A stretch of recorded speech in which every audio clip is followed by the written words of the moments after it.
Oh hey, sorry, I didn't see you there. I'm so glad you could make it. Now that we're done talking about the moralities of piracy, it's finally time to talk about something quite personal. These are my favorite PSP games.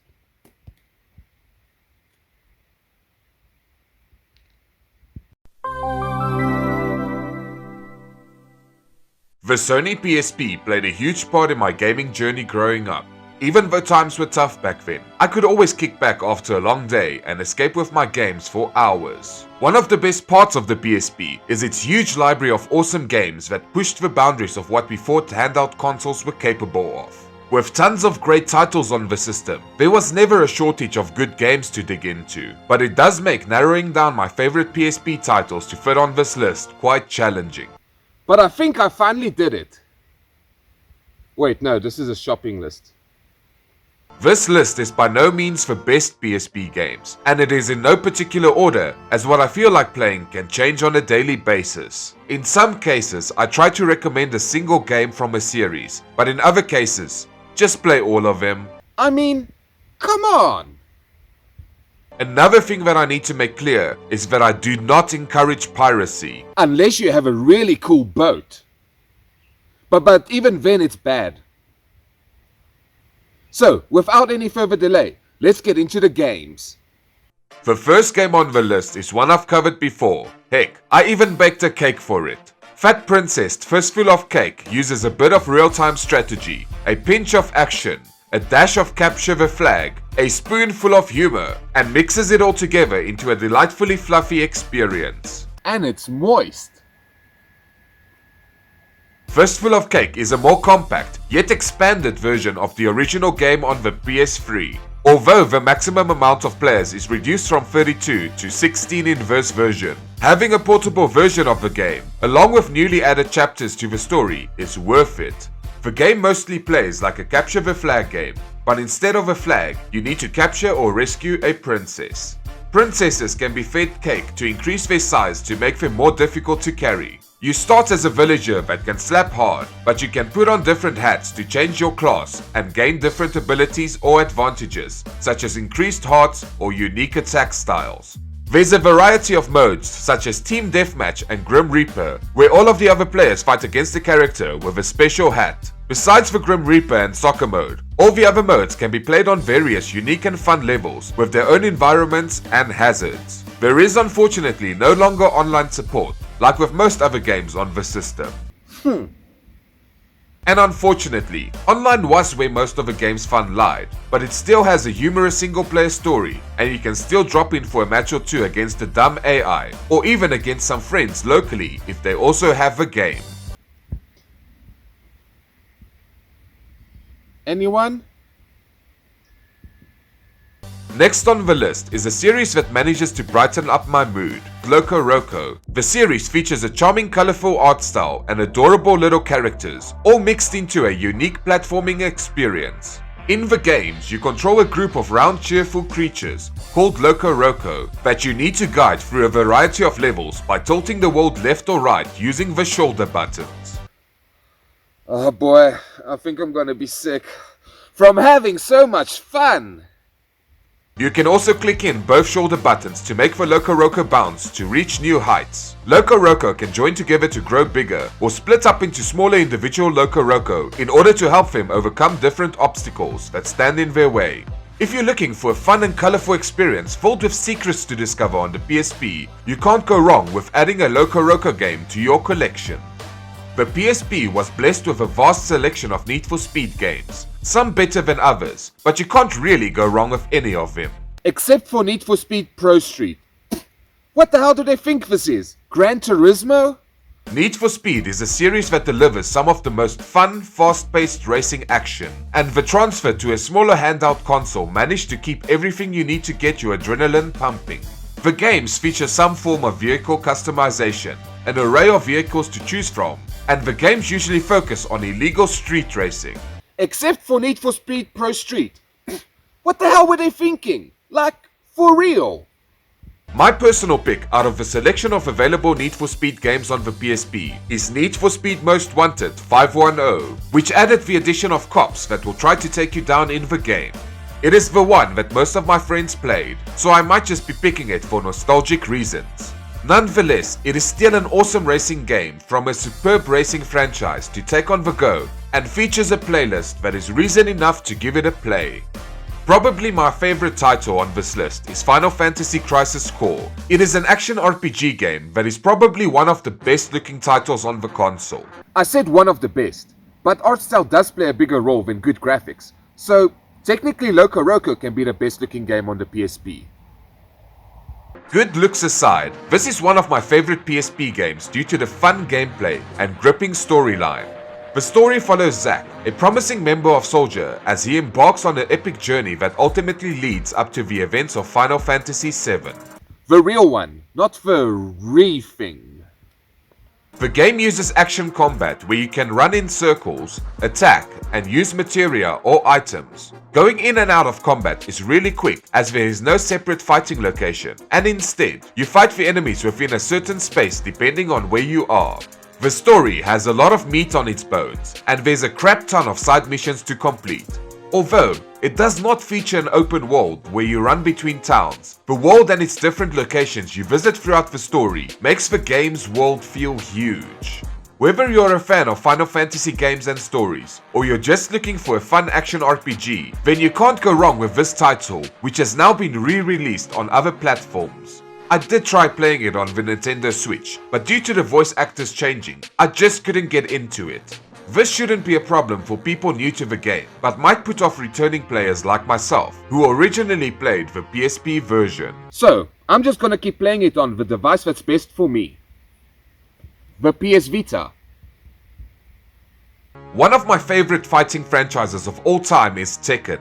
I grew up playing the arcade game, with the leftover change I had after overstuffing the dryer at the laundromat down the block, resulting in a lot of damp clothing. And my brother and I having to come up with excuses as to why the clothes wasn't as dry as they should be. There are two Tekken games on the PSP, which are Tekken 5 Dark Resurrection and Tekken 6, and they are both awesome entries in the series, well worth the play if you're into fighting games. In Tekken, you choose from a wide selection of characters, each using a different style of combat. The combat is smooth and responsive, allowing you to pull off some sick combos, or simply kick your opponent in the shin. The games have some story behind them, which can sometimes be confusing, but it is secondary to the gameplay. There are various game modes such as the classic arcade mode, along with a bunch of other modes thrown in, to test your skills with different rules, such as seeing how many enemies you can face off against with one health bar. Tekken 6 has a bigger roster, but for some reason, I still prefer Tekken 5 Dark Resurrection between the two. Maybe it's just nostalgia. Whichever one you choose, you're in for a good time. Just don't choose Eddie as your main character. Only assholes choose Eddie. I've never done well with horror games, but one I kept attempting to get through on the PSP was Silent Hill Origins. Although I got far, I never fully completed the game. In my defense, there were some scary monsters. The game is a prequel to the original Silent Hill game, exploring the origins of the mysterious town and the events that led up to the first game. The game follows the journey of truck driver Travis as he searches for answers about his past and the strange occurrences in Silent Hill. The game's plot is engaging, with a variety of mysteries and surprises that keep players thinking. What the hell is happening? Throughout most of the game, the game's graphics, effects and sound design create a creepy and unsettling world that is sure to make players feel on edge. The use of darkness, fog and eerie sound effects creates a sense of dread and tension that is often missing from a lot of modern horror games. You can use a range of melee weapons or guns with limited bullets that can be obtained throughout the game to help you fight off monsters. The game's combat is challenging as it can sometimes feel clunky, and the melee weapon durability in the game is on par with titles such as Breath of the Wild. But it is ultimately fair if you just don't act like a dumbass and carefully manage your resources in order to survive. Sometimes the better option is to just try and avoid certain monsters where possible, as opposed to engaging with them. Like my wife when she... The music and sound design in the game is one of its standout features and really creates most of the atmosphere in the game. It is definitely worth playing with some headphones or somewhere quiet where you can get the most out of it. If you're looking for a good horror game to play on the PSP, then Silent Hill Origins is definitely worth checking out. The next game on the list is Ys 7. I wasn't really fond of the experience the first time I played it, and I have no idea why. Years later, when I returned to it, I discovered just how awesome the game actually is on the PSP. Although my choice is Ys 7, there are multiple Ys entries on the PSP. I just haven't gotten around to playing all of them. My bad. So there are tons to enjoy if you decide to get into this series. Ys is a long-running action role-playing game franchise that has been around since the late 1980s, with more than one entry in this series. And you should play them all in timeline order, and not in release order. Right now, go, do it! Each game follows its own adventure and can be enjoyed on its own without having to have played other entries. The series revolves around the continuous adventures of adult Kristen and features some engaging stories, almost like a Final Fantasy game. They're basically the same, but different. The story of Ys 7 follows Ado and his companion Doggy as they journey to the kingdom of Altago. The land is under threat from a mysterious force, and it is up to Ado and his friends to save the kingdom. Along the way, players meet an interesting cast of characters and engage in thrilling battles. The game features a fast-paced real-time combat system that can be challenging but also rewarding. You control Ado and his companions as they run, jump, and dodge through battles, attacking enemies with a variety of weapons and skills. You can also switch between characters on the go to take advantage of their unique abilities. If you're looking for a fun and engaging action RPG to keep you busy on the PSP, then you can't go wrong with Ys 7. Or any other of the Ys games. For the most part. I've been a fan of the Tony Hawk's games since the original PlayStation. They managed to shrink the franchise down to a portable console without having to lose its charm as it did with the Game Boy Advance versions. It's fun as you can get serious and go for goals, or you can simply skate around and enjoy the music. The game has an arcade feel to it, and it is easy to pick up and enjoy, as you can jump, do flip tricks, grab tricks, grind, lip, manuals, feel cool, and so much more with a few simple inputs. But the game can be tricky to master if you want to get real sick at it. There are some fun locations to discover and skate, and a really good playlist if you enjoy music that was popular around the mid-2000s. It features a mostly forgettable storyline, but the gameplay is enough to keep me pushing forward to get better and reach new locations to skate.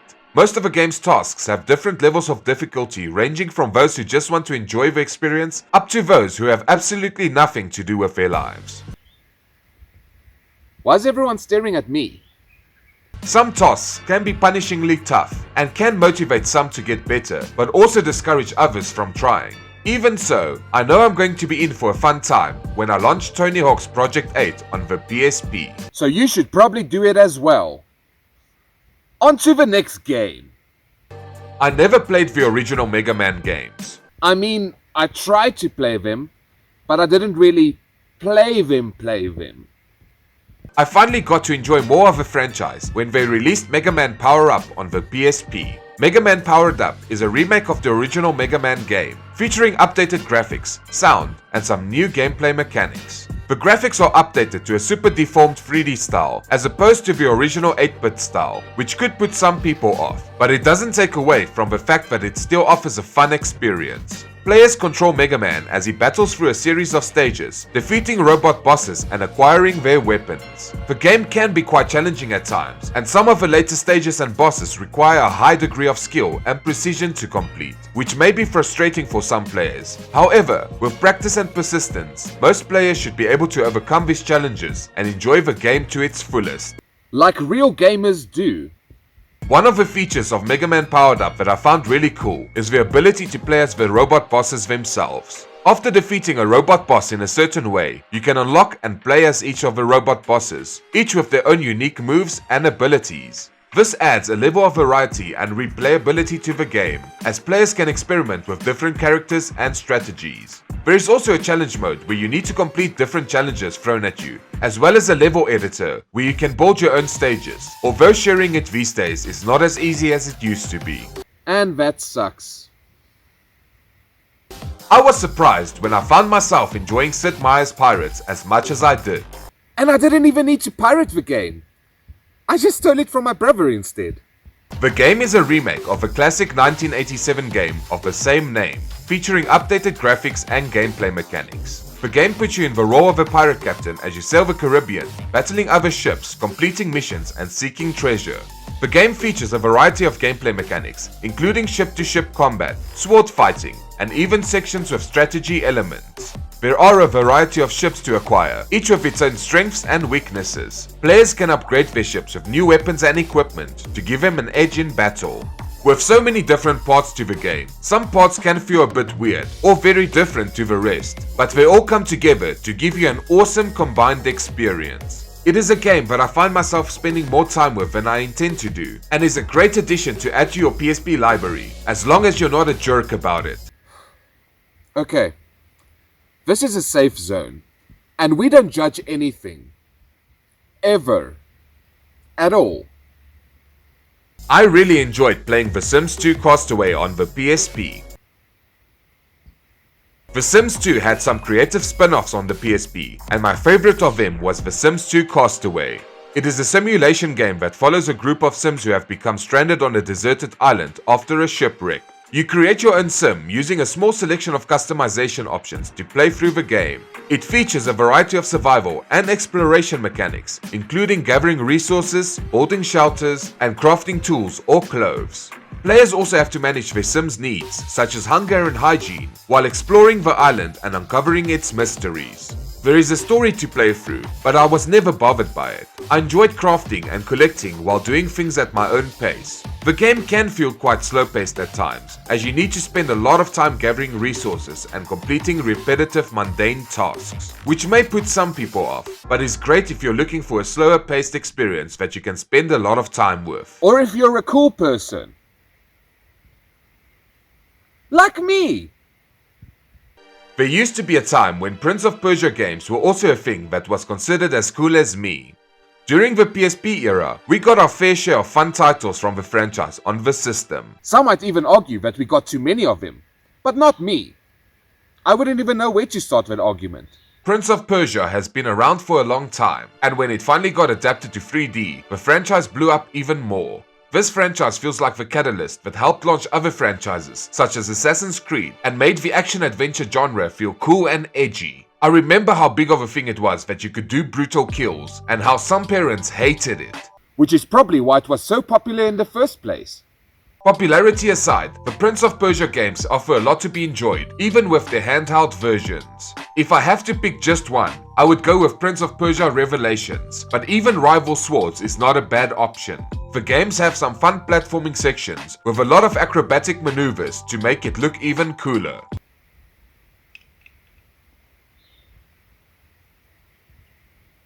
The combat feels great with some fast-paced moves, filled with a lot of brutal finishing attacks. The PSP version is faithful to the original PS2 versions, with similar graphics and gameplay mechanics, just scaled down. The camera controls can however take some time getting used to, as it can be quite difficult to adjust, but once you get into the swing of things, the experience can be quite rewarding. It is definitely a franchise that stands out among thousands of others on the PSP. A game hated by a lot of Sonic fans is Sonic Rivals, which also happens to be the 13th game on this list. I'm sorry. The game is a departure from the usual Sonic the Hedgehog formula, as it focuses on racing to the finish line, rather than the usual speed-based platforming style gameplay the franchise is famous for. While the racing mechanics are solid and give you a fast feeling that Sonic racing games should, there isn't much variation in the levels or objectives. The game's difficulty can sometimes also be frustrating, with some levels feeling unfairly difficult due to the AI rubber banding. However, the single player mode is still entertaining, with a variety of levels and challenges to complete, but the game's real strength lies in its multiplayer mode. Sonic Rivals supports ad hoc multiplayer, allowing you to race against other people who have their own PSPs.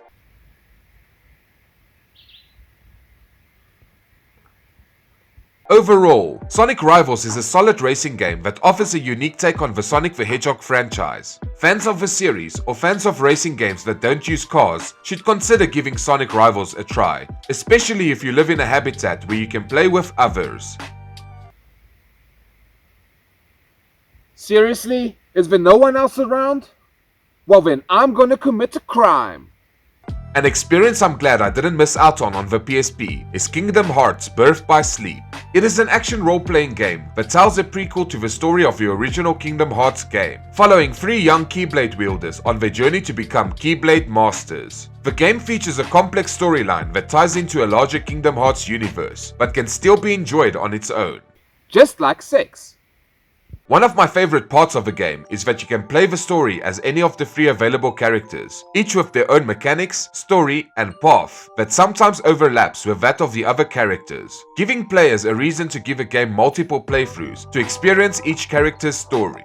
It features fast-paced action gameplay and beautifully stylized graphics, especially for a handheld game of this era. The single-player campaign is lengthy and engaging, with a variety of levels and boss battles to complete, giving you quite a lot to enjoy. The controls are smooth and responsive, allowing for some fun combat moments. Kingdom Hearts Birth by Sleep is a must-play for fans of the series, or action RPGs in general. The game's graphics and sound design are impressive. The game's mechanics and customization system offers a lot of variety, and all in all, it is a worthwhile experience on the PSP. Kingdom Hearts Birth by Sleep is a must-play for Disney fans, or fans of action RPGs in general. There are many games released by Nippon Ichi Software on the PSP, most notably the Disgaea series, which almost made the list if it wasn't for Zettai Hero Project, Unlosing Ranger vs Dark Death Evil Man. Now that's how you name a game. It is a tactical role-playing game that follows the story of a young boy who is transformed into a superhero known as the Unlosing Ranger. His mission is to save the world from the evil Dark Death Evil Man, who is wreaking havoc on humanity. Along the way, the player must navigate a series of dungeons, battle hordes of enemies, and level up their character to become more powerful. The catch is that the player's level is reset to level 1 upon entering a new dungeon. I know it might suck, but it's good for you. Upon completing a dungeon, the player's current level is added to their total level count, which affects their base attributes, giving you a character that gets incrementally stronger each time, even if he gets reset to level 1. See, it all worked out in the end. The game features a mix of traditional turn-based RPG combat, much like the Disgaea titles, but has added roguelike elements, with procedurally generated dungeons and the potential to lose all the player's progress if they die. The game's roguelike mechanics can be punishing, and the game's complex upgrade system can be overwhelming for some players, but it is a ton of fun once you wrap your head around it. The game's quirky humor, engaging storyline, and deep gameplay mechanics makes it a must-play for fans of the genre. Grand Theft Auto is a franchise that needs no introduction. But I'm giving it one anyway. It is a game where you're a criminal and do criminal stuff, like stealing cars and like punching people. The part where they get you is that the game is actually fun. There are 3 Grand Theft Auto games on the PSP, which are all great experiences. Chinatown Wars takes on a top-down perspective, while the other 2 are 3D open-world games. Between the 2 3D ones, which are Liberty City Stories and Vice City Stories, I prefer Vice City Stories for its 80s-inspired neon-lit setting and the fact that they play a song by The Cure on the radio. I'm a simple man. In Vice City Stories, players take on the role of Victor, a soldier who has recently been discharged from the army and is looking for work in Vice City, which ends up getting him involved with various criminal organizations. The massive open world allows players to explore a large city as they wish, filled with vehicles, weapons, and victims, and when you're done messing around, you can even do missions. Or you can just simply keep messing around. The game's missions are varied and exciting, ranging from simple delivery jobs to complex heists and assassinations. The games are overall impressive, especially due to the fact that they run as well as they do on the hardware. The Grand Theft Auto games are an experience worth enjoying on the PSP, and you can't go wrong with any one of them.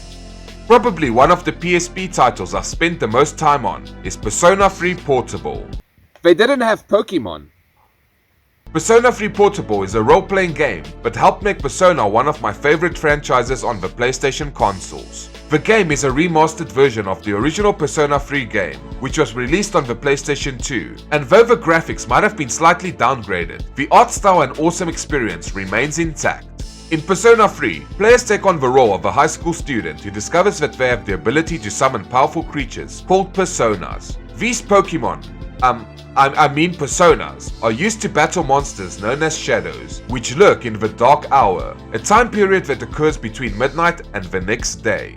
The game's story is divided into 2 parts: a daytime where players attend school, build relationships with other characters, and explore the city, and the nighttime, where players battle shadows in the game's many dungeons. One of my favorite parts is that you can collect different personas and fuse them together to create worse or stronger persona, which can then be used to give you the upper hand in combat. With a deep gameplay mechanics, well-written story, and stylish presentation, the game is a must-play on the PSP for any RPG fan. Before Kratos grew a beautiful beard, he made some bad facial hair choices in a bunch of games, of which 2 of them, Chains of Olympus and Ghost of Sparta, are on the PSP.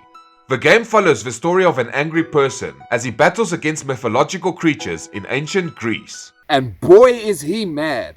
He'll punch you, even if it's your birthday. Chains of Olympus acts as a prequel to the original game, while Ghost of Sparta takes place between the first and second games. Both are amazing pieces of work that push the PSP's capabilities and are some of the best looking games on the handheld. Although not taking that long to complete, the game manages to capture the feeling of a true old-school God of War game, with very few sacrifices made to the experience. Everything you love about the games is here, from the brutal combat to sick combos. The puzzles in the game might be a bit too simplistic, But chances are, if you wanted to play a puzzle game, you would probably be building one right now, instead of having fun. The games have some really fun gameplay, extremely impressive graphics, and an epic story that makes them a must-play on the PSP. Arguably, one of the best games released on the PSP was Final Fantasy Type 0. The problem is that the game never got localized on the PSP for the Western market and only ended up getting released in Japan. Like what the hell? How am I even supposed to play it then? Final Fantasy Type 0 is a role-playing game that takes place in the world of Orient. 4 nations, each wielding powerful crystals that grant them magical abilities, are at war with each other. You take on the role of Class 0, a group of 14 special students from the Magic Academy. The game's story follows their efforts to defend their country against the other nations, all while uncovering the sinister conspiracy that threatens the fate of the world. The game features a real-time combat system which is fast-paced, strategic, and highly customizable. Each of the 14 playable characters have their own unique abilities and playstyle, with my favorite character being 8. With such a large cast of characters to choose from, players must carefully select which characters to use in each battle to complement their team and fighting style. Additionally, the game's magic system is deep and complex, with players needing to manage their magic points effectively to use their spells at the right time. The game has some impressive graphics, an immersive world, and a memorable soundtrack. The game's story is also well written and engaging, with a large cast of characters that are well fleshed out and developed throughout the game.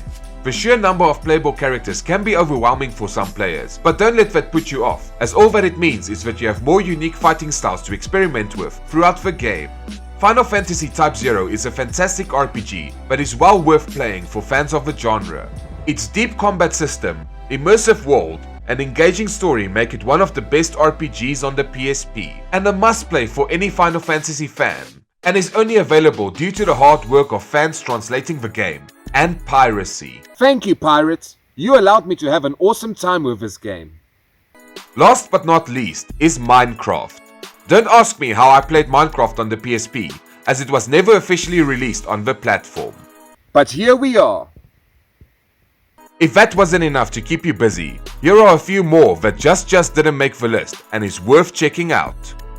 The Third Birthday, a third-person shooter and action game that is the third game in the Parasite Eve series. The story follows Aya as she battles monstrous creatures in New York City. The game's innovative overdrive system allows players to jump between allies to take control of them in battle, creating a unique and engaging combat experience. Patapon, a rhythm-based action game where you lead an army of small creatures called Patapon to battle against other Patapon and monsters. The game's unique gameplay mechanics revolve around using a drum beat to control the Patapon and issue commands, creating a fun and challenging experience. Monster Hunter Freedom Unite, an action role-playing game where you take on the role of a monster hunter. The game features a deep crafting system, allowing players to create new weapons and armor to aid them in battle against the game's challenging monsters, which can take quite a bit of strategy and time to take down.